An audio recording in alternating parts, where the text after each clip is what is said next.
What's up, YouTube? Welcome or welcome back to the Saving Men's Lives Network.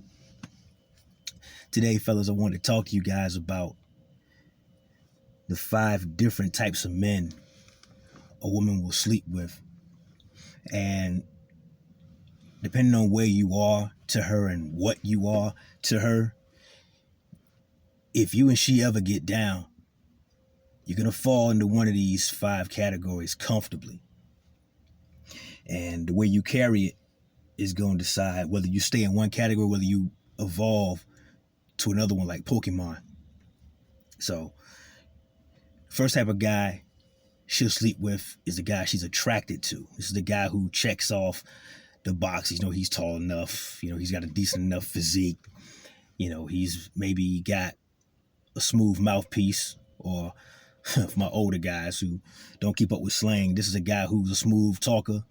He can get her attention, make her feel a certain way, get her convinced that, okay, I can let this guy get a piece of the action.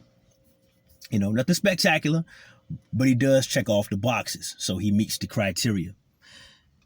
She'll sleep with that guy. She'll probably date that guy. Now, the problem with this category is you get in the guts, but you might, if you play your cards wrong, get stuck in boyfriend material, relationship material, husband material. And unfortunately, way more often than not, these guys end up getting what I call transactional starfish sex. These guys are the ones who get the girl who, she'll do a little something. She'll show up a little bit, but she's not as enthusiastic as she could be for guys later on down this list. So for those guys she's attracted to, they get to smash, but they may not get the best out of her. So be mindful of that.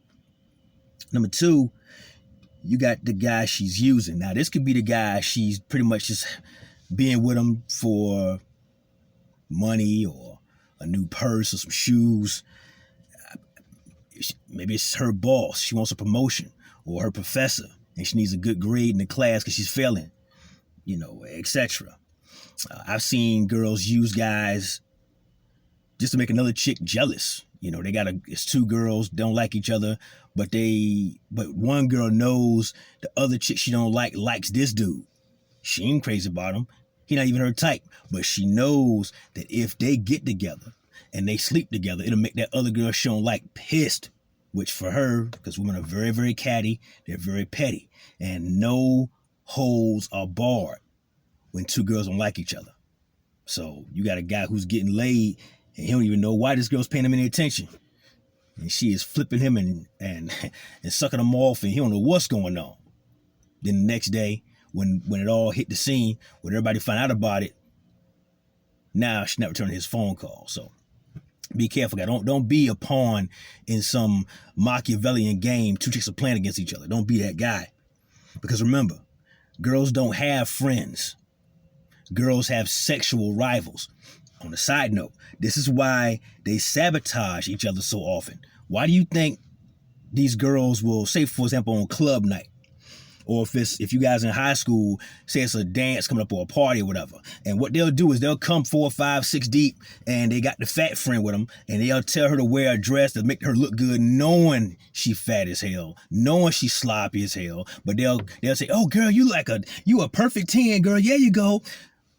The reason they do that is because as long as she stays fat, she stays unattractive. Except to guys with no self-esteem who like fatties. And the longer she stays a fatty, F-A-T-T-Y, not P-H-A-T-T-Y, the longer she stays that way, the less of a threat she is to the guys the thin ones want. More on that in another video.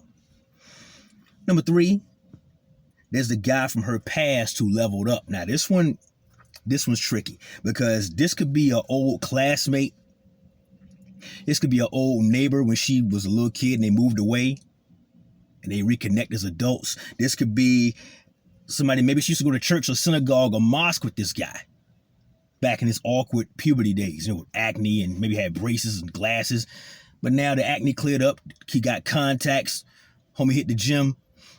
Whole new guy. Wow, look at you. Type shit. Or it could be the guy she just hadn't seen in years that used to be stuck in her friend zone.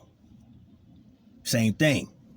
Got a new job, leveled up, went into the gym. Maybe he understood female nature by watching channels like mine, and he's transformed himself from the beta she thought he was back then into the best alpha version of himself that doesn't take crap and lives life on his own terms. Very attractive. Women love it, even though they never admit it. So if she sees this guy for the first time in forever, he's a whole different person than the guy she remembers, he just might smash that night or very soon after. So keep striving for excellence, fellas. Keep striving for excellence. And what you'll do inadvertently by chasing the best version of yourself, you'll open up doors that were once slammed closed in your face. But number 5 is her personal favorite. This one is the man who arouses her. Now, this is different from attraction, because a guy can look good enough. A guy can be built enough. A guy can check off enough of the boxes to let her guard down and her panties down. But the guy who arouses her is the guy that turns her on without even having to physically be there. This is the guy who is on the posters on her teenage room's wall. This is the guy who, when she thinks about him, she immediately gets wet. When she hears his name in a conversation, she starts fantasizing about his hands and other body parts all over. This is the guy who could be her favorite movie star, her favorite singer or rapper, her favorite WWE superstar she watched wrestling, her favorite UFC fighter, I don't know, the starting quarterback at her school. Matter of fact, if she's an adult, if she's a grown-up, it might be the top sales guy at her job. You know, what have you. It could be anybody, but this guy is the guy that she fantasizes about, while the guy she ain't that crazy about who she's letting smash out of charity or whatever the case may be. This is the guy whose face is on her mind. Now, this guy could also be her sexual imprint. Maybe her baby daddy. We had a video about that a few days ago. But the thing is, for you guys to understand is this. You want to try to be the best version of yourself, not just because it's going to make you amazing, but because you don't want a chick to just be attracted to you. There's a lot of guys she's attracted to. You want to be the guy that arouses her. You want to be the guy that can just whisper in her ear and the waterfall just takes place. You want to be the guy that when you call or send her a text message, she's thinking about all the nasty things that she can't wait to let you do to her. You want to be a point of arousal. You can settle for attraction. All right? So that's all I wanted to give you guys today, man. Just a pep talk more than anything else to let you know, hey, listen, for you guys still out here chasing after women, you got to make sure that you are bringing your A game, because she's got so many options in her DMs, so many options of guys that go to school with her, so many options in her neighborhood, so many guys who are trying to get her at her job. It's a lot of people trying to get access to her. And the thing is, she don't have to be all that fine to get all these options. As long as she's still relatively young and still relatively attractive, she's going to have way more luck in terms of options on this open dating market than you ever will, just by virtue of being a female alone. So you and guys like myself, we need to bring our A game. We need to bring the best version of ourselves. Otherwise, we get lost in the mix. So be mindful of that.